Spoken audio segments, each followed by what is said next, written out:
their demise, they repackaged it. It can be enjoyed as video games, as TV shows, books, movies. The entire world wholeheartedly embraced the apocalypse and sprinted towards it with gleeful abandon. Meanwhile, Earth was crumbling all around you. You've got simultaneous epidemics of obesity and starvation. Explain that one. Bees and butterflies start to disappear. The glaciers melt. Algae blooms all around you. The coal mine canaries are dropping dead, and you won't take the hint. In every moment, there is the possibility of a better future, but you people won't believe it. And because you won't believe it, you won't do what is necessary to make it a reality. So you dwell on this terrible future, and you resign yourselves to it. For one reason, because that future doesn't ask anything of you today. Because that future doesn't ask anything of you today. Yes, you saw the iceberg, warned the Titanic. But you will just steer for it anyway, full steam ahead. Why? Because you want to sink. You gave up. Revolution Radio, freedomslips.com, the number one listener-supported radio station on the planet. Not giving up. Revolution Radio. Radio.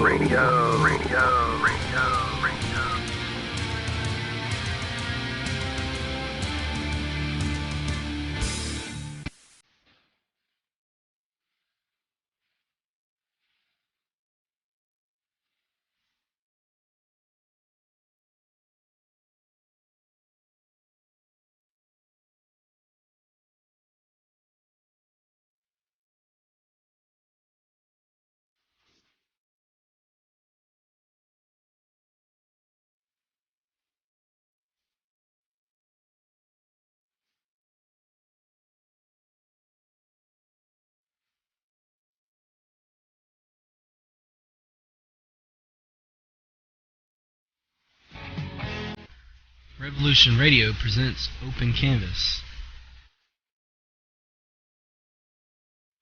From ancient history to conspiracy of today, with a host of Mad Painter and Mark Eddy.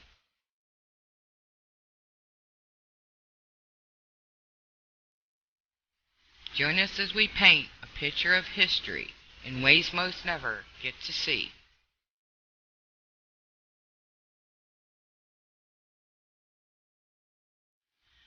Please support Revolution Radio at www.freedomslips.com.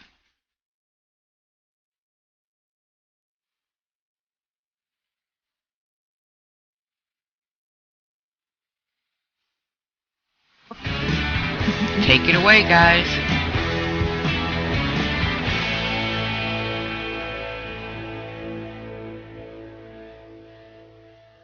Howdy, folks. I hope y'all are having a good evening. This is the Mad Painter, and I'm here with Mark Eddy, and this is Open Canvas on Revolution Radio at freedomslips.com. I want to remind everybody we're totally listener-supported, and without your help, we wouldn't be able to do these kind of shows. So if you got a buck or two, we'd sure appreciate it. Check out the homepage at www.freedomslips.com, and we've got all kinds of deals for donations. How you doing this evening, Mark? Just fine. How are you, Thomas? Did you have a good weekend? Oh, yeah. Well, this is the end of our weekend. You know, yeah. Monday night, for me, is still part of the weekend. Yeah, and I'd rather be here than watching Monday Night Football anyways. I think we have a great show lined up, and I'm looking forward to it. Oh, I definitely am. Oh, yeah. We have one return guest tonight, don't we, for the first hour? Yes, we do. You know, it's tonight's two guests will be discussing the Ancient Artifact Preservation Society conference coming up this weekend. We'll get to all the details in just a second. But I did hear from Catherine Chilgen the other day. She was our Shakespeare guest a couple weeks ago. She followed Ed talking about fracking. That was a good show, though. Yeah, no continuity whatsoever, but it was two very good shows. But she did discuss the conference did have quite a few new people showing up. Attendance was larger than last year, the previous year. So people are waking up apparently. Yeah, I don't know if anyone registered. I heard this, heard you discussing this on an open canvas, on the guest registry or anything like that at the conference center. But it's showing that I think people listen to us. I'm hoping that they are becoming active and going to these conferences, and we don't have any way direct evidence of how much we influence people going there, but there were more people and new faces there. So I'm hoping that this forum is helping to get more people thinking outside the box. And I think at this AAPS conference this weekend, hopefully we can help get more people there, because it does sound like a very informative discussion. Where is this going to be at? It's in Michigan. We're get into that in just a second. Hold on. So let me get to our guest. Anita Meyer is, she's been ready since 10 a.m. for this 10 p.m. Radio show, and she'll be with us for the first hour tonight. And I think we were talking right before the show started. I think she was on maybe 3 years ago discussing her book In Search of the Holy Language, and she will be discussing her new book Beyond the Bible Code and her upcoming appearance. So at the AAPS conference in northern Michigan. So welcome, Anita. How are you? Great. Hi, Mark. Hi, Thomas. Good to be on the show again. It's good to have you back.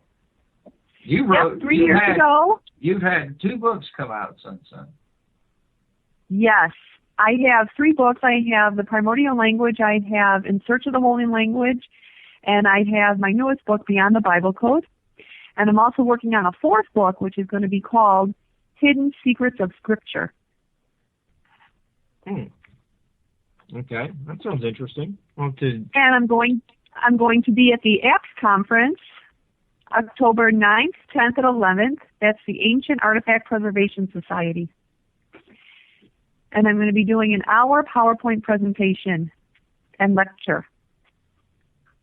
Okay, and you're scheduled Friday afternoon? I believe so, yes. According to the schedule, I believe that I will be doing my presentation about 2:45. Okay. And you're on Friday, October 9th. You're going on, you're the speaker right before Frank Joseph. That's what the schedule. Yes. Yes. Then after Frank, there is Scott Walter speaking on the Talpiot tomb. Sounds like they've been looking at our guest list. Scott Walter from the History Channel. He does America Unearthed. And apparently his subject is going to be the Talpiot tomb, which is going to be quite interesting. It's that tomb I'm aware of that they uncovered in Israel that has the ossuaries, what they believe is the family tomb of Jesus. So it's going to be quite interesting. Oh, so that's... Yeah, Scott covered a little bit of that in his Akhenaten to the Founding Fathers book. So he's going to be going into more detail Friday night. And where is the conference being held in Michigan? It's in the northern Upper Peninsula. It's at the Island Resort Casino Convention Center, And the address for that, it's in Ishpeming, Michigan. I do believe it is 14. It's 14 west. It's west of Escanaba. It's at the Island Resort Casino Convention Center in Escanaba, Michigan. Okay. So that's in the area where the like copper culture was centered. Yes, there's a big. In fact, I do believe Dr. Don Spahn is going to be talking about the copper artifacts. Okay. Is that where there's that huge chunk of copper nearby, or it's in that area? I think it's the largest. I've seen some photos of it in the Ancient American magazine. Do you know if that's where it's located? I do believe so. I did hear a little bit about that, but I'm not completely 100% familiar with it. Okay, that's fine. So, yeah, you're speaking Friday afternoon. Noticing Stephen Knapp will be there. He was on with us, maybe 6-8 weeks ago, maybe somewhere around there. Bruce Cunningham is. Yes, Bruce Cunningham will be there from Ancient Mysteries International Megalithic Temple of Angkor Wat. And that should also be quite interesting. Oh, Bruce has some amazing information that not too many people know outside of Asia. And he's there throughout the winters, going to these places. I like to get a recap of that when he comes back. Well, I believe he gives tours of Angkor Wat. Yeah. And again, John Shaughnessy is going to be there. He was on a couple of weeks ago, too. Every one of them you've read so far have been on the show at one time. And he specializes in the pyramids and gravity connection. That's also going to be quite interesting. Very fascinating. All fascinating subjects. And I can't wait to talk about my research either. Okay. I got some nice segue into getting into Beyond the Bible Code. So, yes. Yeah, you've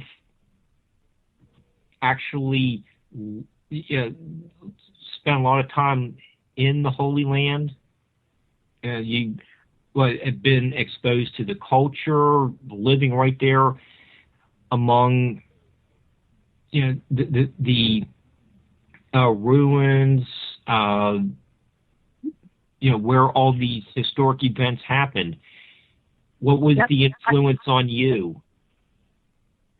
I lived in Israel for about 2 years, and I lived on a kibbutz for half the time.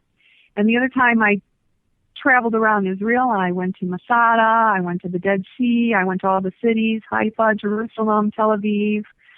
I lived in Beersheba, too, for quite some time. And so I learned a lot, and I always was very interested in the culture. I was raised Jewish, but when I lived in Israel, I became a Christian. So I'm a Messianic Jew, or basically a Christian Jew. And while I was there, I got me thinking about the culture and the language, and I put a lot of pieces of the puzzle together. And it sat on me for a long time because for years I would take notes and I would talk to people on certain subjects until finally about 10 years ago is when I first started writing my first book, which my first book is The Primordial Language. And it's a 500-page book.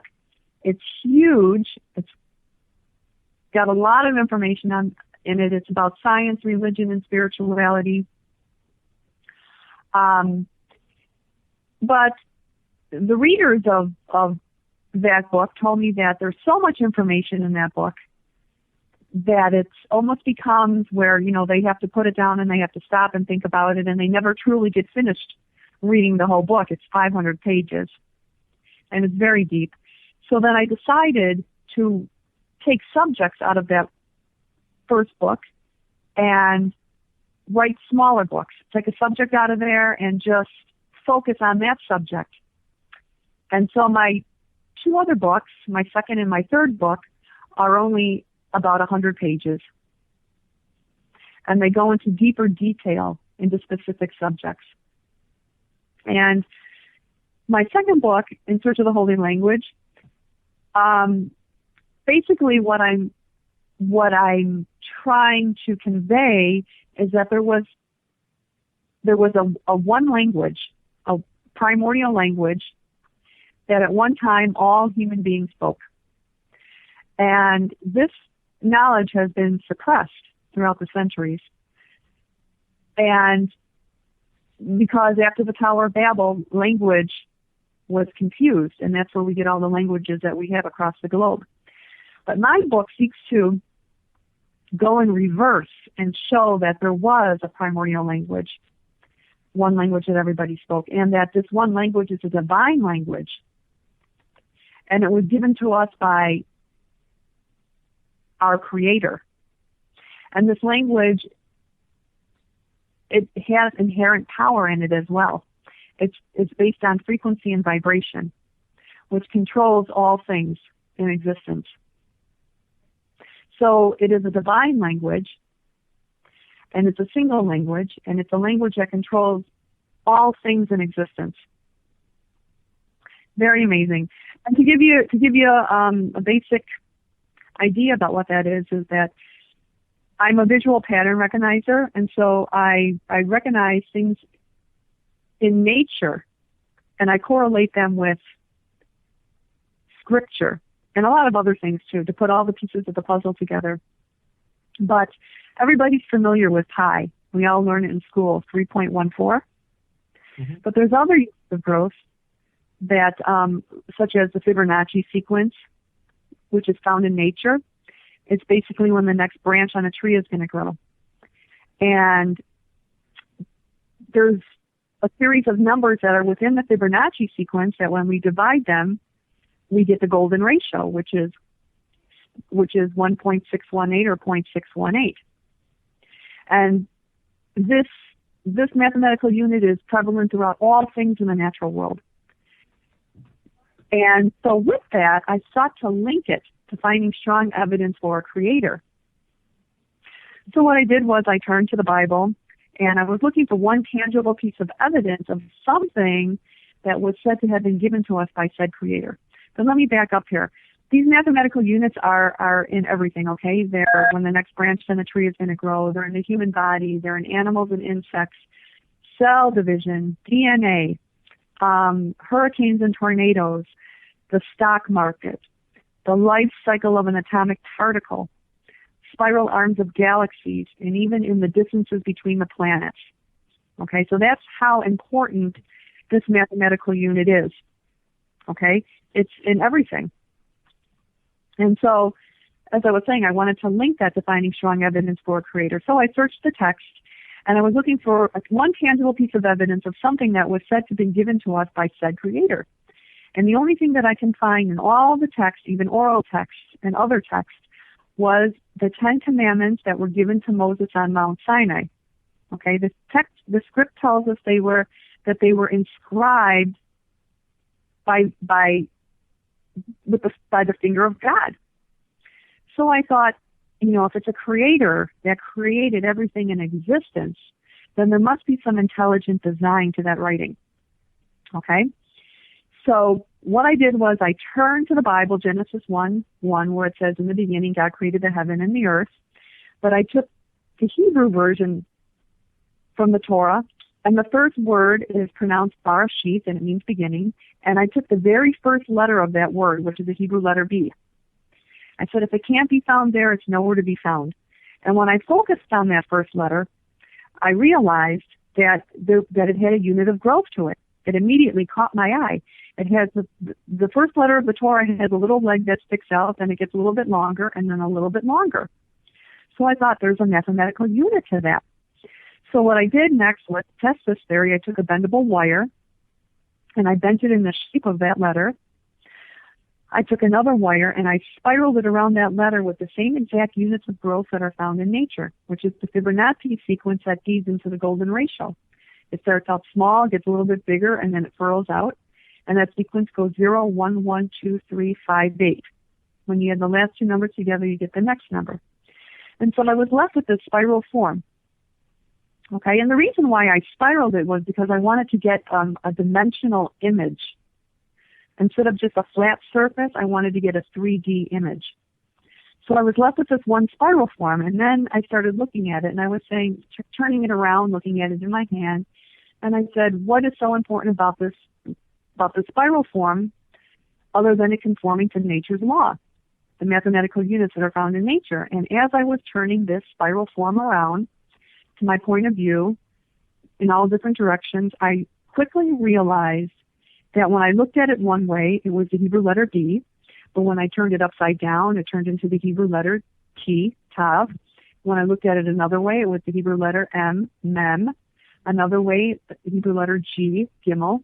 It turned out that this one form that's formed from nature's law produces a complete Hebrew alphabet consisting of 22 letters plus 5 final letters. So I believe what I discovered is not only intelligent design, but divine design. So and so there's no other writing there's no other writing in across the globe that produces all its letters from a single spiral form, which in turn is a product of nature's law. And then I started delving deeper into the letters, and I realized I did some experimenting with a sonogram, and what I discovered was that when I pronounced the Hebrew letter, like the first Hebrew letter, the Hebrew letter B, bet, it has a sound that sounds like ba, and when I pronounced it properly, it actually made the exact form in the sonogram of that letter, the exact image of that letter in the sonogram. So, Anita, the ancient Hebrew language is the only language that has this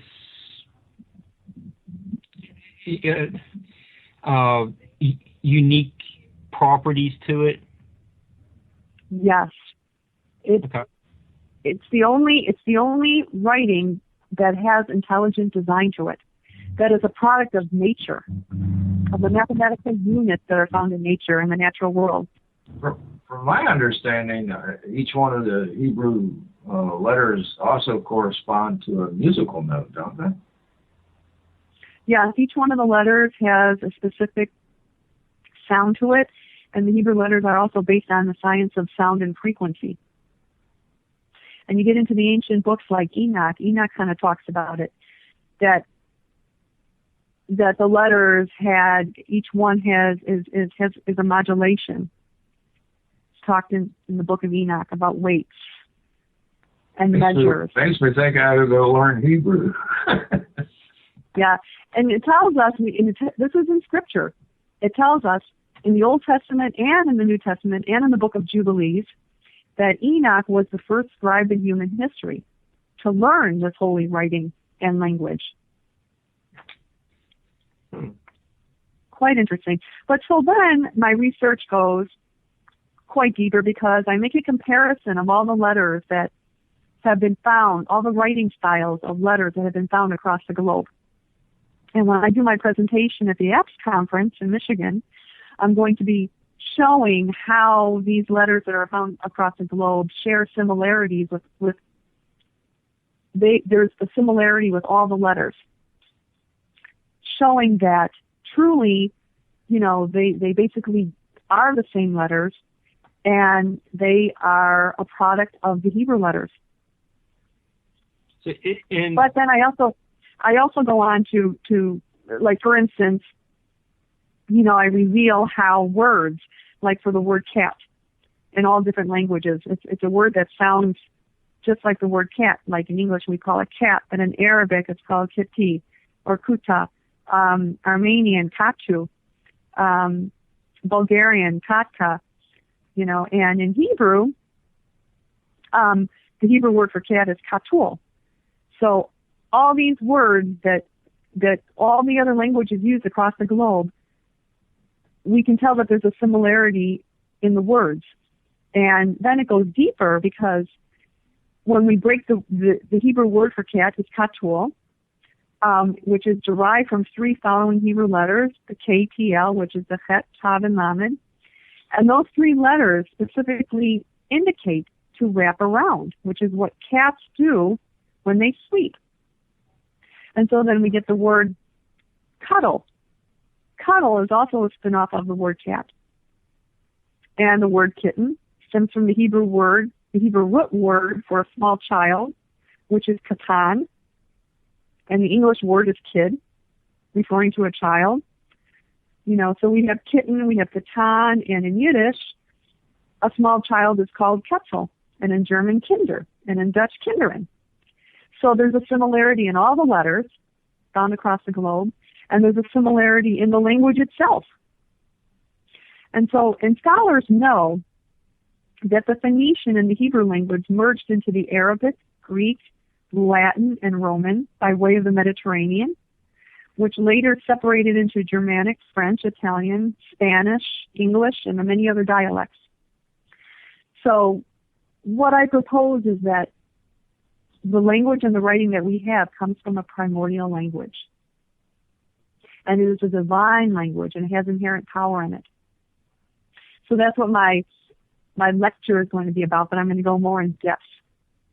Okay. Anita, has the Hebrew language that was invented by God, has that really changed very much over the years? No, that's the thing. And the Dead Sea Scrolls that were found in the caves of Qumran prove that the writing has remained the same. And the Dead Sea Scrolls are about 2,000 years old. And the writing is the same. And basically the stories that we have in our Old Testament and our New Testament have remained the same. Nothing has been taken out. And this is, the Dead Sea Scrolls again are 2,000 years old. So it's quite amazing. And then I go into my third book, I talk about my third book, Beyond the Bible Code. I reveal that not only is there intelligent design in the letters, but then I go deeper to find codes within the actual text of the Torah, which is quite amazing, showing that there is intelligent design twice-fold, thrice-fold. So quite amazing. Yeah, Anita, you have, in Beyond the Bible Code, you have a sample of where, I'm trying to find my notes. 2 books can be read forward and 2 can be read backwards. That's part of the code? Yes. Moses wrote the Old Testament, which is the 5 books of Moses, which is, Genesis, Exodus, Leviticus, Numbers, and Deuteronomy. And we find a code in there that tells us the name of the book and the author of the book. For instance, in Genesis 1, we find the first Hebrew letter T, which is a Tav, and we count 50 letters from that Hebrew letter T, and when we get to the next 50th letter, it's an O, the Hebrew letter O. Count another 50 letters, and we find a Hebrew letter R. Count another 50 letters, we find a Hebrew letter H. This spells the word Torah going forward. And so the number 50 is of significance too, because the Torah was given to the Jewish people at Mount Sinai on the 50th day after they left Egypt. Okay? So now we go to the second book, which is Exodus 1. And again, we find the first Hebrew letter T. We count 50 letters, we get a Hebrew letter O. Count another 50 letters, a Hebrew letter R. Count another 50 letters, the Hebrew letter H, spelling the word Torah again, going forward again. Then we come to the middle book, which is the book of Leviticus, and we don't find the word Torah in there, but instead we find the name of God, which is Yud, He, Vav, He, the Tetragrammaton. And we find it by 7-letter intervals. So why? What is the significance of the number 7? Because 7 is God's number throughout all Scripture. All right?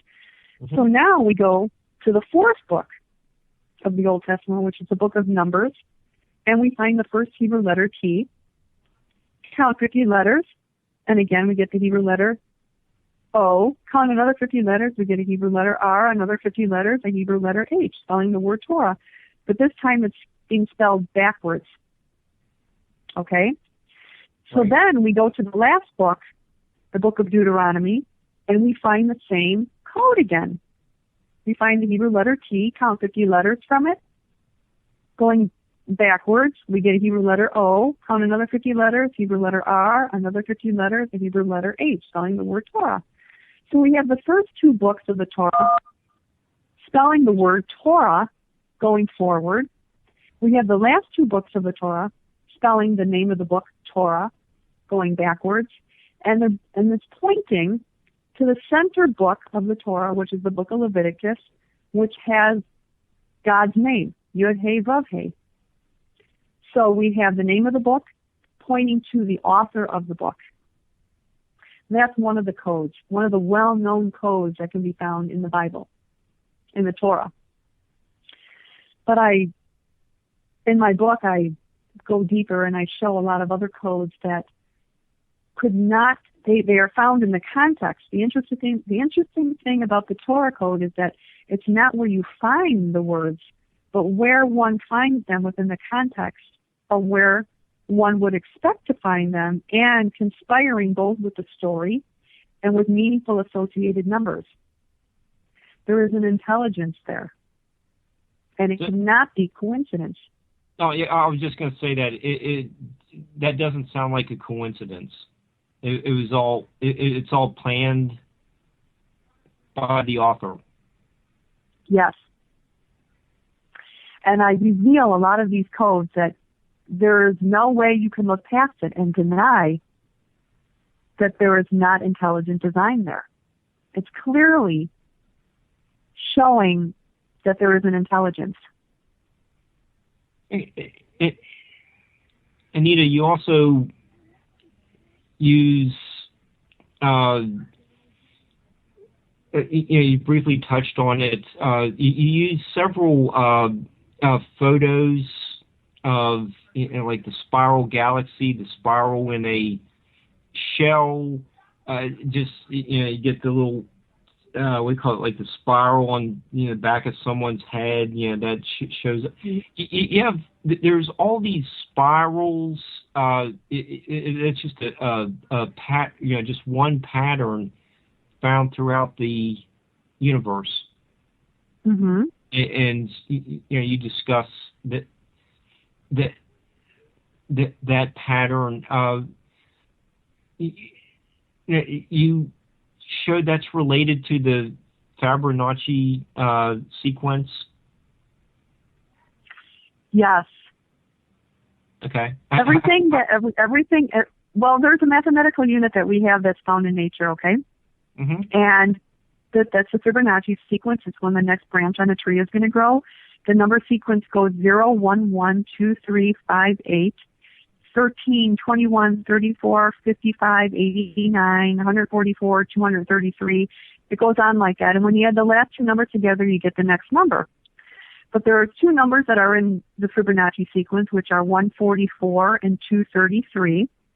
Okay, and when you divide those numbers, 233 divided by 144, it equals 1.618, which happens to be the golden ratio.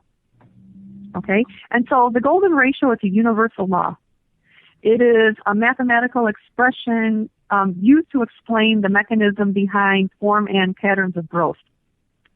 And it's here on the Earth, and it's out there in space. It's in the distances between the planets. It's in the macro, and it's also in the micro, in the life cycle of an atomic particle. When they smash particles together at the CERN facility and they spiral out, that spiral is the same unit of growth. So it's in everything. It permeates everything. And so this link is what gave me the idea to think that, this is math is a language. And if there is a creator that was said to create everything in existence, okay, it says in the Bible, in Genesis, it says, and God said, let there be light, and there was light. He spoke, and it was a language, and it was based on sound and vibration and frequency that created all things. And so that got me thinking that the language has inherent power in it. And the letters do too, because the same mathematical unit that's found throughout all the natural world is the same unit that produces the spiral form, the single spiral form, okay, that when you turn it around in all different directions to your point of view, when you turn it around in your hand and you look at the spiral form, it produces all the letters in the Hebrew alphabet, 22 letters plus 5 final letters, which is a total of 27 letters. Perfectly. And in my book, I illustrate those letters. So it's quite amazing. Yeah, it is. Do you find that doing the research for Beyond the Bible Code and your other books, that this has been a faith-building exercise? Oh, absolutely. Because it didn't start out that way. Because I'd like to call myself a religious procurement specialist. But I also have a degree in criminology, but if that's in my nature to investigate things and to put the pieces of the puzzle together. And I always had the conflict with people telling me that no matter what you say, it's all talk, you can't prove anything, there's no way you can prove a creator. There's no way you can scientifically prove that there is a creator. And so that's how I started to go on my search. And so as I started researching and I started collecting all the evidence and putting all the pieces of the puzzle together, this is how it all came together. But if I never had my upbringing, I went to public school and I also went to Hebrew school. And if I didn't have that upbringing, I probably would have never been able to make the connections that I did to figure this puzzle out. But it's been absolutely, it's a faith building. My research, what I did was I was looking for proof. Okay, undeniable proof to show that there is a creator and that there is intelligent design. And that's what I believe that my books adequately illustrate, beyond doubt. They are undeniable. When you look at the illustration, there's no way you can deny it, because the evidence and the proof is there. Okay, so if the proof is there, or the proof is in the pudding. Yeah. Would you say that the New Testament is also just a continuation? At some point, New Jerusalem will come down, and we'll be saved. Well, absolutely. In my first book, The Primordial Language, I go into a whole chapter, quite lengthy, about prophecies that have been fulfilled. Okay? And there's no doubt that all the prophecies that are talked about in the New Testament were fulfilled by Jesus. He fulfilled those prophecies. He came at the time that he was prophesied to come, mentioned in the book of Daniel.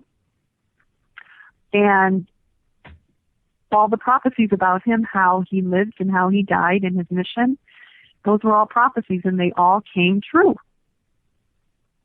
So yes, the New Testament is a continuation of the Old Testament, but I go a lot deeper in my book in search of the Holy Language, and I discovered another amazing connection is that the Great Pyramid, I discovered the Holy Language, okay, this Holy Language, this Primordial Language, is also built into the Great Pyramid of Egypt and to the other pyramids found across the globe, the Mayan pyramids, the China pyramids, all these pyramids that are found across the globe, and they're aligned with the constellations, mainly Orion. And I have illustrated in my book how there are 7 stars that go around in a spiral circle, all right, and they go through the 3 stars of Orion. They go through the middle star of the constellation Orion. And this spiral form is actually a Hebrew letter Pei. But it looks like the Hebrew letter G that we find in the Masonic compass. And so this is, it's a calendar. It's a cosmological calendar. And I believe that this calendar is telling us, it's bringing, it's the calendar for the New World Order. Okay. So and we know that Masonry came out of Egypt. And so I, on the dollar bill, we see the all-seeing eye in the pyramid. Right. Another thing that I discovered was in the Great Pyramid, when I looked at the inside passageways of the Great Pyramid, which is the King's Chamber, the Queen's Chamber, and the ascending passageway, Egyptologists to this day still do not know why those passages or chambers were built in the locations they were. But when I looked at that, being a visual pattern recognizer, I immediately saw that the position of those chambers and the passageway forms a perfect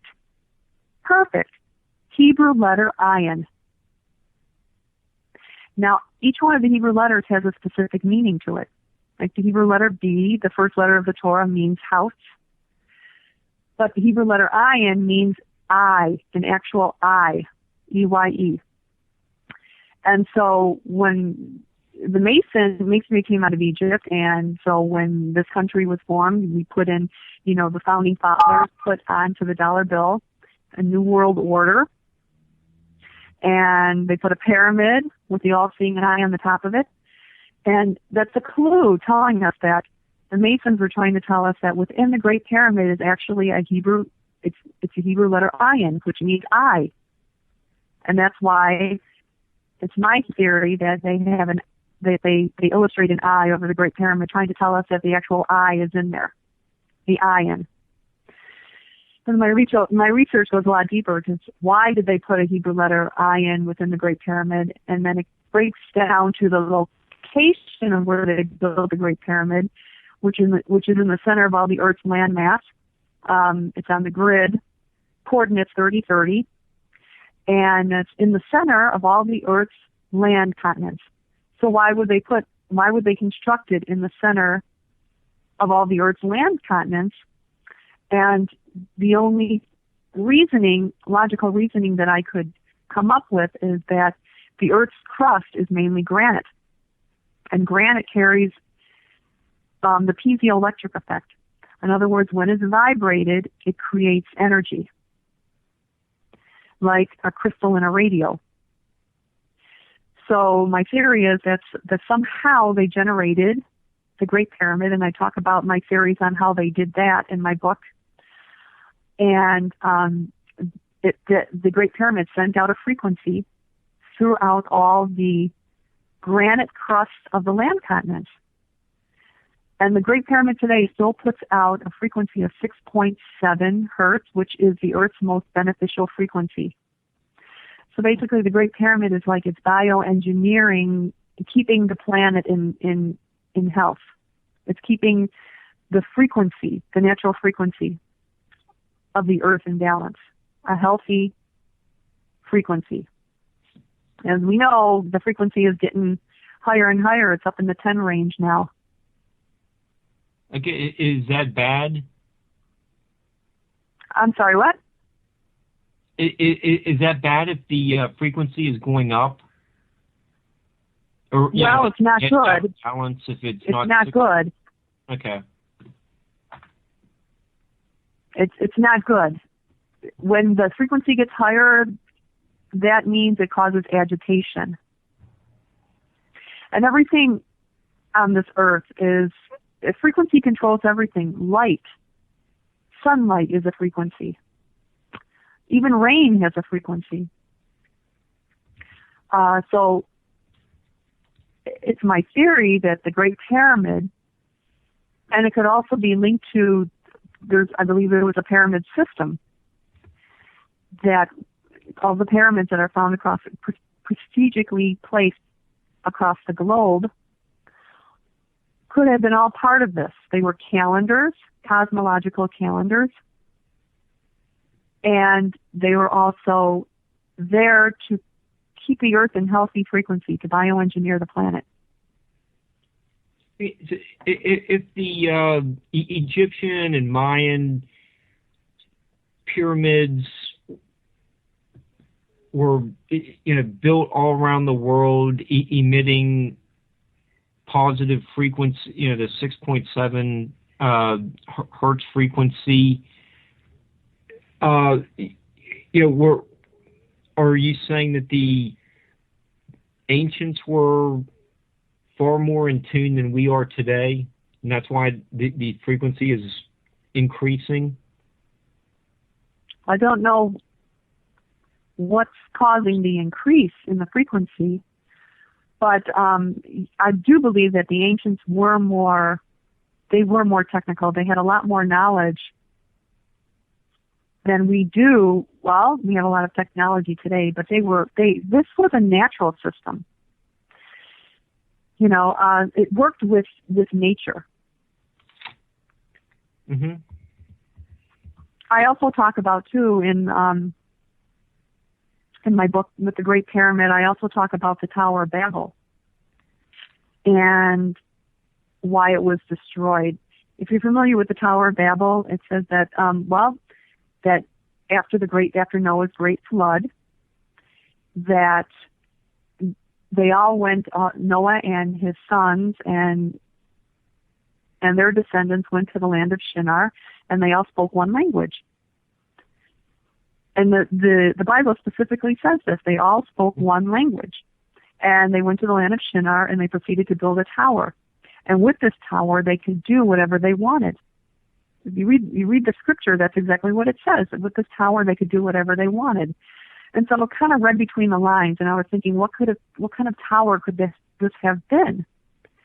And so I started thinking that it is very simple. Well, and I looked at the shape of it. What were these towers supposed to look like? And we find them. They're called ziggurats, and they're found in the Middle East. And when you look at the shape of the ziggurat, it's a square spiral form, and it spirals in as it goes up. Mm-hmm. And that precise shape is also very amazing, because as a visual pattern recognizer, again, I immediately noticed that is a Hebrew letter Pei. It's exactly in the shape of a Hebrew letter Pei, because the Hebrew letter Pei spirals just like a ziggurat. So I thought that, again, they were emulating this holy language, and that being that the Hebrew letters are based on the science of sound and frequency, that this tower that they built was also based on the science of sound and frequency, and it was like a tower, like an antenna. Mm-hmm. Very similar. I could relate it to possibly, like the HARP facility that we have that's in Alaska, but now they're all over the world, just with different names. But the HARP facility that we have in Alaska it stands for High Frequency Active Auroral Research Program, and these are antennas. They're high-powered radio frequency transmitters. And what they do is they heat up certain parts of the atmosphere. And it's been said that heating up the atmosphere has an effect on the weather, and it's causing all this havoc weather, tornadoes, hurricanes, storms. And then we read the scripture, and the scripture says that the Creator came down and he saw what we were doing, and he didn't like it, and so he confused the language. And that's another clue right there, because why would the Creator confuse the language? What's so important about the language? Why couldn't he destroy it with like at Sodom and Gomorrah with brimstone and fire? Why did he specifically choose to confuse the language? Well, there lays the answer, because their power lie in the language. And again, it works something like the Great Pyramid, how it sent out frequency. While I believe that the Tower of Babel was an antenna too, and it had an effect over the natural world. Perhaps the weather, the environment, rain, drought, and it was very important, because our environment is the most important thing that produces, food to sustain us. Right. And you can start thinking a little bit deeper. You start thinking, oh, well, maybe, it could be used. I mean, like this heart facility that we have here, now we have them in all countries of the world, and now they're placed strategically all across the globe. And, it could have an effect if we can change the weather. It could have an effect, entire national economies could be damaged through climatic manipulations. We could, by modifying or altering the climate in different parts of the world, you get destabilization of agriculture and ecological systems. Yeah, so this could have this could be very, could affect the world, the earth. Mm-hmm. Yeah, Anita, we have about 5 minutes left. So, okay. So who, could aliens or the Nephilim have been some of the originators of this, unnatural technology? Oh, absolutely. I talk about that in my book too, In Search of the Holy Language, in great detail. Yes, because if you want to call them ET, extraterrestrials, aliens, the Greys, they are described to us in the Old Testament and even in the book of Enoch as the Watchers and the Fallen Ones. And it tells us, it clearly tells us that they came down and they taught us great technologies, advancing us. And so they also know this holy language, okay? Because it says in the Bible, it says and the God, He created a whole host of angels, and when He created the earth, they all sang in joy. So these other beings, they know this holy language, they speak this holy language, and they use it to manipulate things. So when I talk about in my book how it's used in negative ways and also in positive ways. Yeah. Did you hear the frack truck going by? Maybe there might have been a Nephilim driver. Yeah. It was just one. It wasn't the whole caravan, but anyhow, we're down to 2-3 minutes or so. Is there a website where people can contact you or see more about your books? Yep, I have a website. It's Anita Meyer Books at Wix.com. I also have a Facebook, and people can find me under Anita Charlotte Meyer, and that's spelled ANITA CHARLET MEYER. I also have Twitter. You can find me under Anita Meyer Books. My books are available on Amazon.com, Barnes & Noble. They're available in over 200 countries. They're available on ebook, Nook. Will you have some with? And I will also have them at the APPS conference. Okay. So you have samples of all three of your books over this weekend. Yes. Okay. So you'll be mingling with the patrons before and after the conferences. Hoping to. Okay. Good. Mm-hmm. So, you're speaking Friday afternoon again? Is that right? Let's see, my schedule, I believe is at Friday, and it is starting at 2:45. Okay, cool. And on that day before me is Lee Pennington. He talks about the Bosnian pyramids. There's also Dr. John White. He talks about Burroughs Cave and the Hebrew artifacts that were found in there. Quite interesting. Frank Joseph, he's going to be talking after me at 4:15. Then at 6:45, Scott Walter, and 8:05 p.m., Lee Capitan. Very interesting. I conversed with him on his acts of destiny. Well, thank you for joining us this evening, folks. We'll be back in just a few minutes.